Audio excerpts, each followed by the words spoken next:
Excuse me, sir. What are you doing? Should I call the cops on you? Okay, that's it.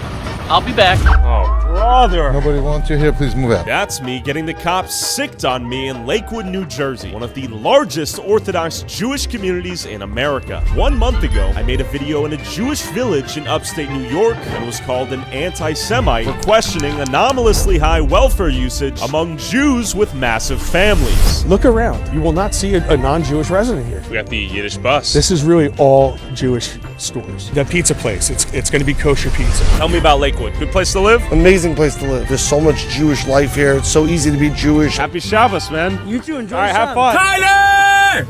I love you, Tyler! Tyler is the GOAT! So please, people are moving. God bless you.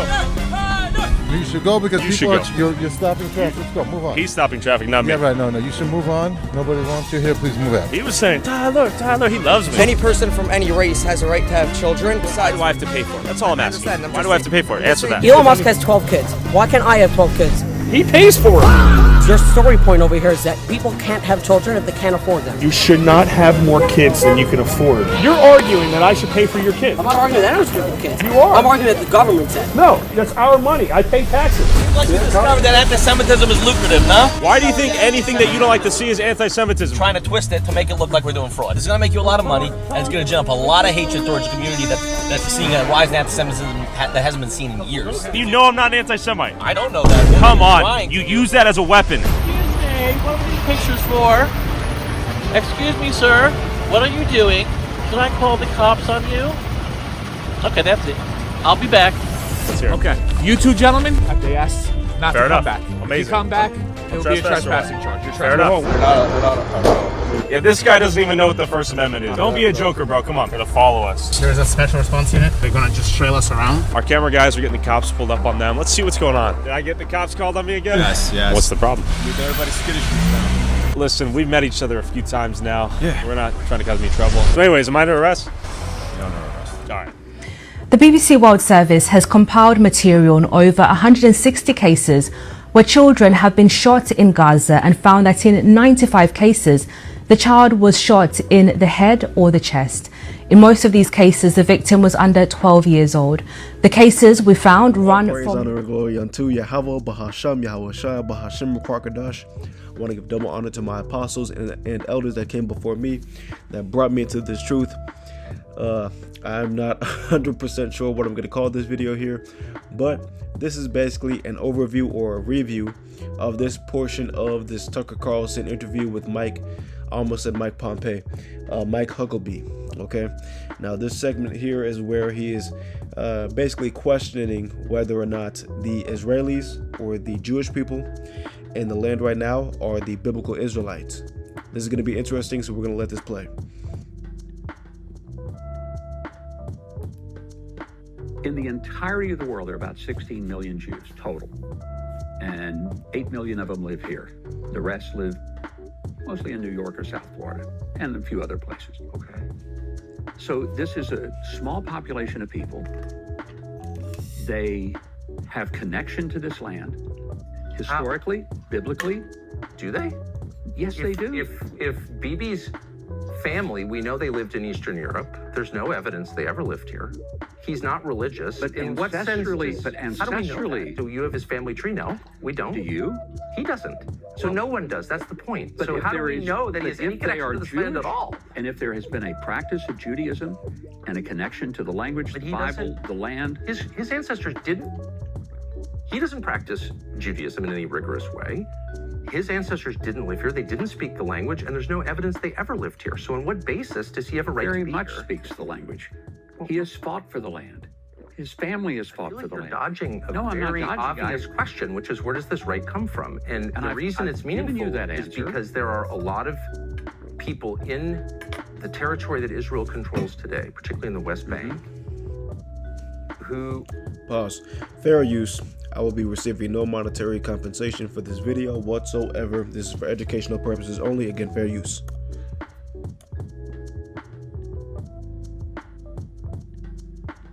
Through genetic testing, we can know their families have been here for thousands of years.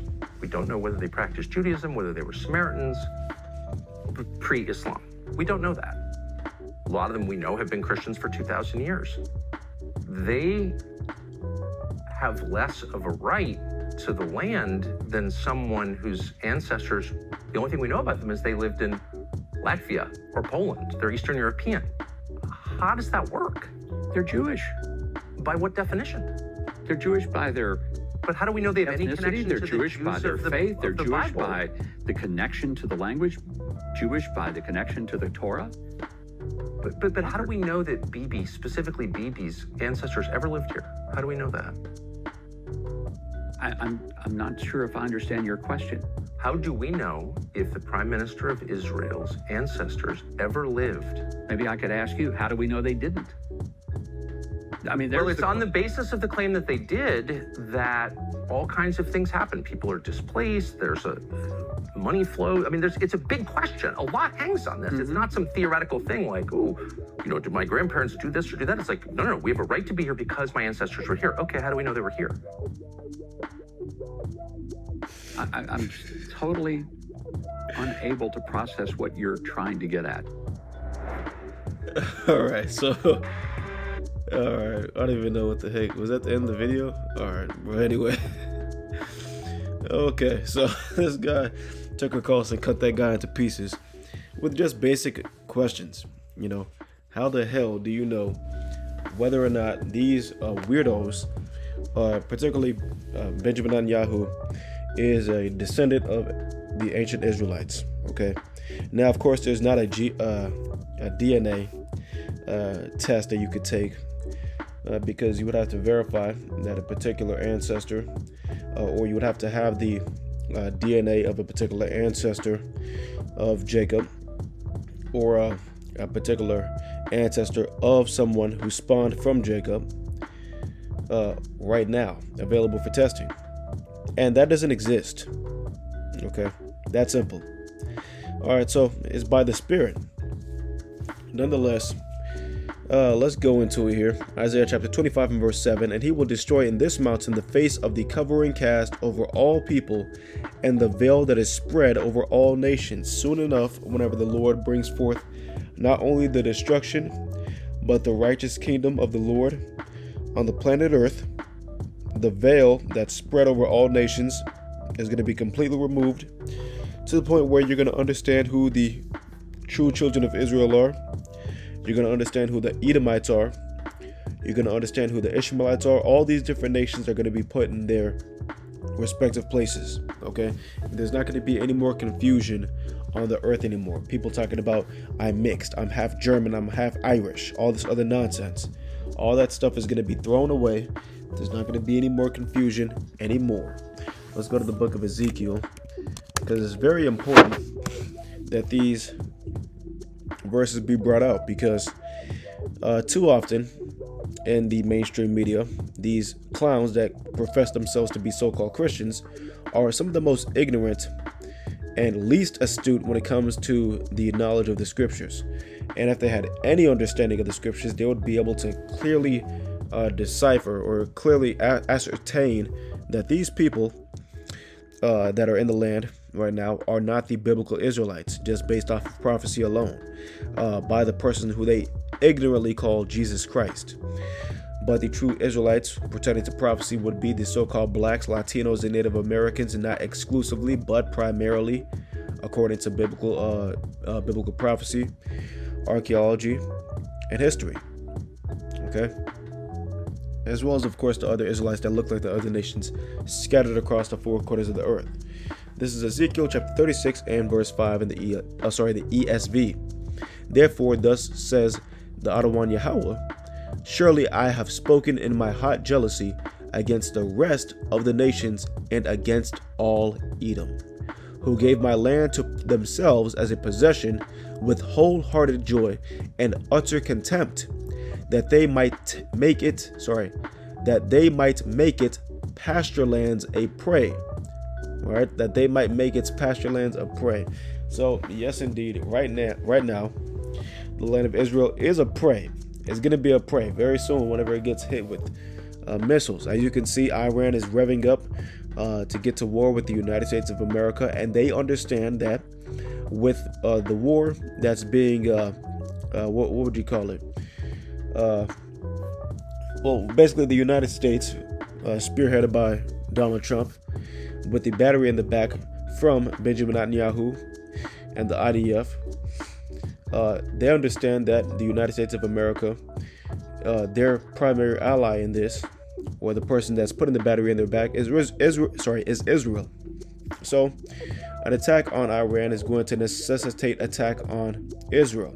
Now we'll see how that works out and see if we're going to see the aftermath of whatever attack Iran sends to Israel, as well as the other areas in which they plan to attack in the aftermath of an attack from the United States of America. But whatever the case may be, right now Israel has a target on its back because of its own unjust doings. They're constantly trying to create wars using the United States of America, like the scriptures say, the least of the flock shall drive them out. Right?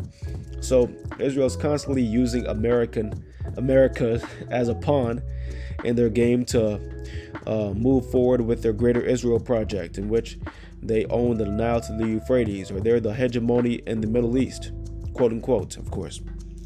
Right? So let's go to verse 6. Therefore prophesy concerning the land of Israel, and say to the mountains and hills, to the ravines and valleys, thus says the Adonai Yahweh, behold, I have spoken to my jealous wrath, because you have suffered the reproach of the nations. Therefore, thus says the Adonai Yahweh, I swear that the nations that are all around you shall themselves suffer reproach. You see that one? So the nations that have came up against the children of Israel are going to be suffering reproach. They're going to be dealing with that judgment. Keep on going. But you, O mountains of Israel, shall shoot forth your branches and yield your fruit to my people Israel, for they will soon come home. And yes, indeed, soon enough will the Lord seal his elect and bring his elect home. But those people over there in the land right now, they have that judgment slated on them the same way as the Americans here in America have that judgment set for them. This is Luke chapter 21 and verse 24 again. Basic scriptures that help you understand that those people in the land right now are not the children of the Lord. They will fall by the edge of the sword. Pardon me. Let me get this back in the KJV. This is Luke chapter 21 and 24. And they shall fall by the edge of the sword, and shall be led away captive into all nations, and Jerusalem shall be trodden down of the Gentiles, until the times of the Gentiles be fulfilled. And right now we're watching or witnessing the times of the Gentiles being fulfilled. Ultimately, the United States of America is crumbling down. Everybody can see it. Everybody with a brain can comprehend it. Everybody understands and feels the end of the United States empire, right? And in the midst of that, you're also going to see the crumbling of the United States' best friend, the government of Israel, or the state of Israel, whatever you want to call it. Okay? And in that, once that gets brought down, that's going to usher in the kingdom of the Most High. Let's go to, I want to go here. First Maccabees, chapter 3, is that right? Chapter 3 and 47. Alright, this is the book of First Maccabees, chapter 3 and verse 47. Of course, these Israelis, or these people in the land right now, they consistently claim that they're the people of the land, but this is nothing new with Esau. Always trying to take somebody's identity, because their identity stems from being the wicked of the earth. Then they fasted that day, and put on sackcloth, and cast ashes upon their heads, and rent their clothes, and laid open the book of the law. They laid open the book of the law, wherein the heathen had sought to paint the likeness of their images. Let me read that one more time. Wherein the heathen had sought to paint the likeness of their images. So of course, the heathens thought it was okay to change the images in these holy scriptures and the law of the Lord. That's what they do. Let's go to, this is nothing new under the sun. This is Job chapter 9 and verse 24. The earth is given into the hand of the wicked. He covereth the faces of the judges thereof. If not, Where and who is he? So it's pretty obvious. That's a rhetorical question. It's pretty obvious that Esau is the so-called white man, and those people over there with the tiny tops are just more Edomites. Okay, that's Amalek over there, and that's just very obvious and plain. If you don't get that, then you know it is what it is. Let's go to Sirach 51 is what I want. And yep, this is the book of Sirach, chapter 51 verse 1. A prayer of Yahushua, the son of Sirach. I will thank thee, O Yahweh and King, and praise thee, O power of my Savior.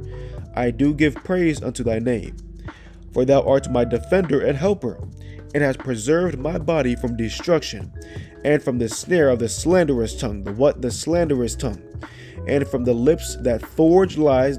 Forge lies, or what does Mike Huckabee do? Forge lies, and has been mine helper against mine adversaries. And the Most High is going to be assisting his elect against their adversaries. And Lord willing, we're of that number. Hopefully this is edifying. Of course, Mike Huckabee was running his mouth very rudimentary in his understanding about the Bible and who the Israelites are. But of course, what do you expect? What do you expect from an Edomite who doesn't have the spirit to comprehend the scriptures? That is okay. Again, Lord willing, this is edifying. I want to give all praise, honor, and glory unto Yahweh, Bahasham, Yahushua, Bahashim, Ruchakadash. I want to give double honor to my apostles and elders that came before me, that brought me to this truth. Until next time, you brothers that are putting in this work, continue. Thank you for watching the video. I say shalom.